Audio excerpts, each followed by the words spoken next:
Listened to the Ted Bundy case in court and an interview with Ted Bundy. And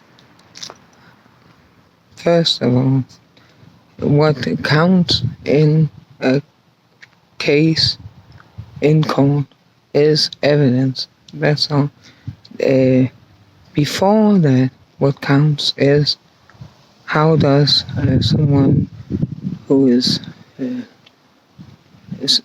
under suspicion appear? Does he appear guilty?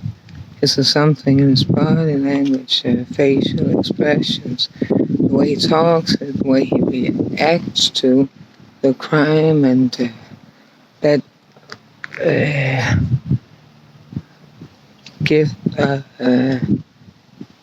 makes the police think that it needs to be investigated? Then what counts in court is evidence, not how does he appear, does he seem, what does his body language say, how does he respond to, and why is he does he seem to have some sadistic traits, or does he seem indifferent to a lot of sick information about what happened to the victim? That's not relevant anymore when it's in court, because you base a burden on assumptions or on perception that can be, for some reason,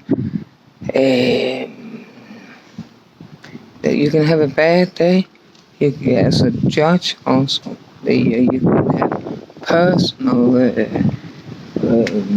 experiences or problems or whatever that makes you think, and with it understand through your perception that someone seems to respond the wrong way, even though the police, and I understand that you think that the police seems more natural, since the police sees a lot of corpses, that they seem to talk about a victim in a cold and neutral and suspicious way if it was someone under suspicion. So you cannot base a verdict on some kind of interpretation of body language, of facial expressions, of it's like basing a verdict on the paranormal phenomenon, on psychics or something like that, which is not scientifically proven, and which is not evidence that the places the person that is under suspicion or is accused of having done something like committed murder or raped someone. There has to be evidence that places the person under suspicion at the crime scene or the place where the crime took place at that time, and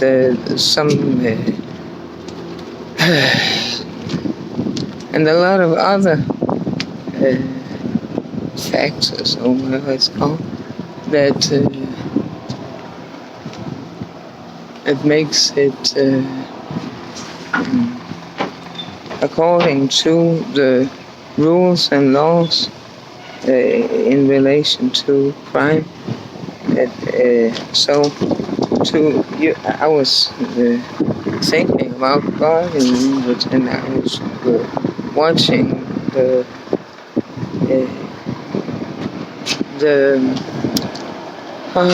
from court, Ted Bundy, and how he was standing. He was filmed from the back. You can see his body language. How he didn't. When the judge talked about all the horrible things that happened to a victim, that you didn't see him move at all. He just stood completely still, no discomfort was shown, but I understand that you cannot base a verdict on something like that, which it could be that he was playing. Like people say, I have a lot of different,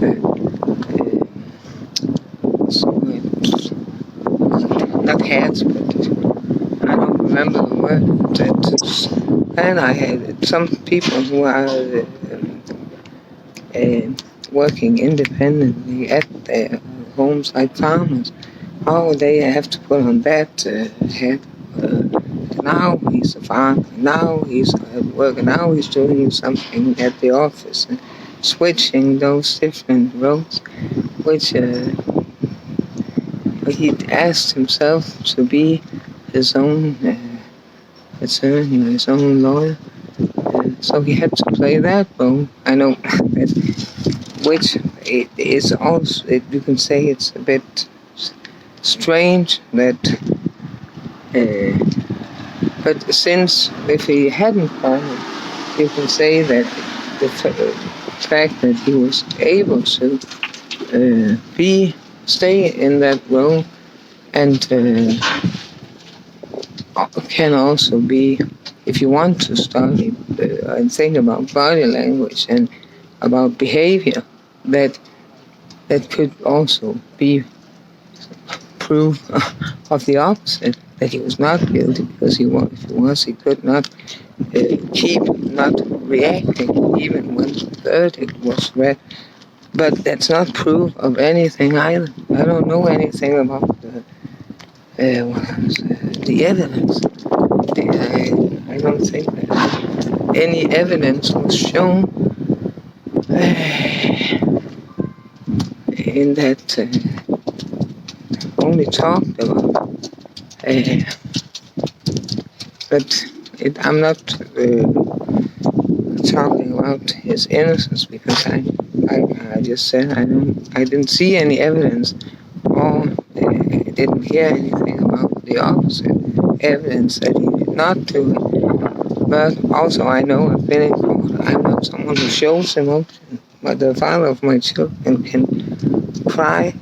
It could cry anytime it was beneficial to shed a tear.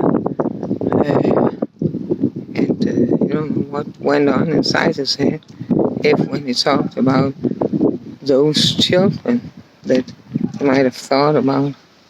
I don't know who or what he. But I'm not someone who sheds tears, which, if in relation to child cases, would make me seem like someone who had my feelings under control. And but if a man does it, he's good at showing emotions. If he shows emotions, if I would have been crying, I would seem like I was not. Of course, everyone knows that a child case is not the same as a murder case. It's very different. But what is the same is that laws on that specific area are what. That's what is important. And court has to do with rules and laws, which means it has to do with evidence still. And there are laws when it comes to child cases. And those laws are that children are to be protected against alcoholism. And the father of my children was an alcoholic.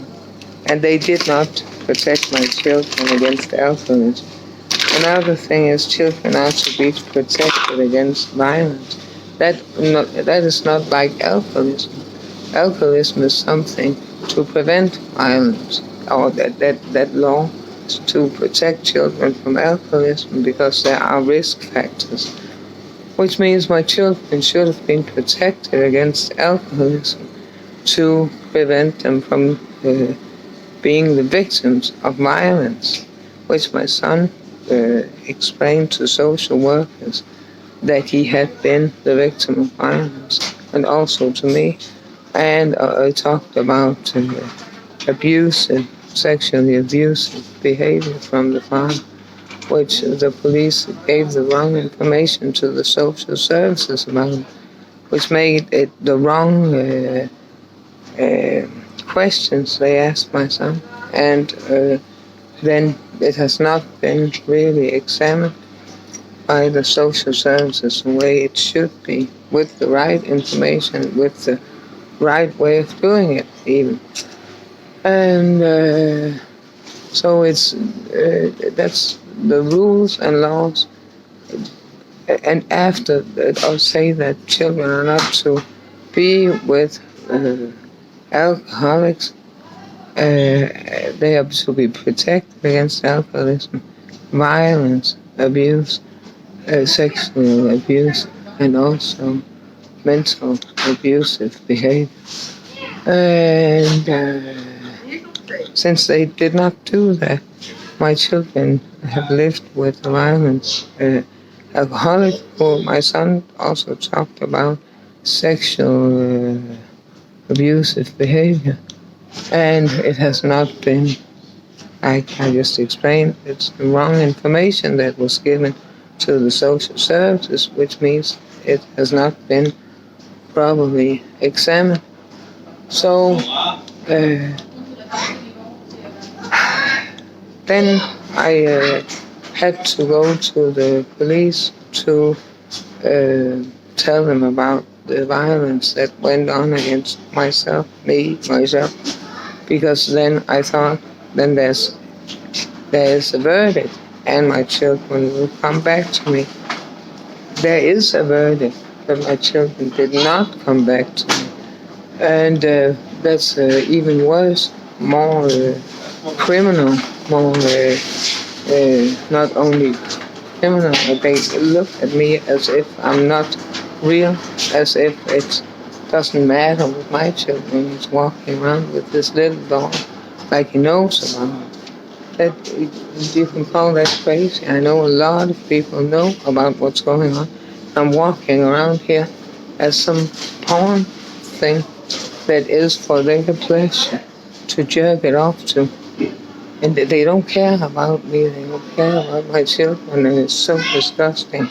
And it makes me worry about, because it seems like an American tendency that has come to Europe, which makes me worry about something like a lot of things that have been going on for so long in America. And I don't know enough to even be able to understand whether or not it is like I'm afraid that it is. But I know people know about my case because I've posted so much evidence on Facebook. That's what's different from back then and now, that they did not have the opportunity back then to make public a lot of information, to make people understand how things were, if they were innocent. Now I can do that, and I've done that, posted a lot of documentation, a lot of evidence, which makes it very criminal. Also, when it comes to European leaders, that they have not helped my children to get back to live with me. If they don't understand, then I have to say that they are not competent politically to work in the political area, because if they don't understand something, especially Danish politicians, that are rules and laws agreed upon by themselves, then I'm beginning to wonder, did they even make the rules and laws themselves, since they seem to not understand them? Then they even lawyers seem afraid, like I don't want to talk to them. like Mons at Sealand. And he didn't want not to contact him anymore, like he's afraid of something. That's a huge problem. If there's some threats going on against, or is it just acting like they want to make it seem like there's something dangerous about abiding to rules and laws, then I cannot recommend Mosen because he's dangerous. And that type of, you have to check them out before picking a lawyer, because if they are like that, then stay away from them. I don't know if there are any real lawyers in Denmark, but not pick lawyers who are afraid of something that, when it has to do with abiding to laws and rules, you have to stay away from lawyers who are willing to compromise on that area for some reason, threats or whatever. They are not allowed to. And then they are not to practice law. They are to be kept out of the courts, because that's not how you do it. And the same when it comes to politicians. They are not to have to do with politics if they don't protect the citizens and not making it sense in all cities and everywhere in the country. Because it's dangerous for children, for grown-ups, for everyone. It's very sadistic and pornographic that they don't care. They seem like idiots. It's not idiots, savant, just take the idiot out of it. And then, but that's how it is, they say. So they are idiots. They are very low IQ.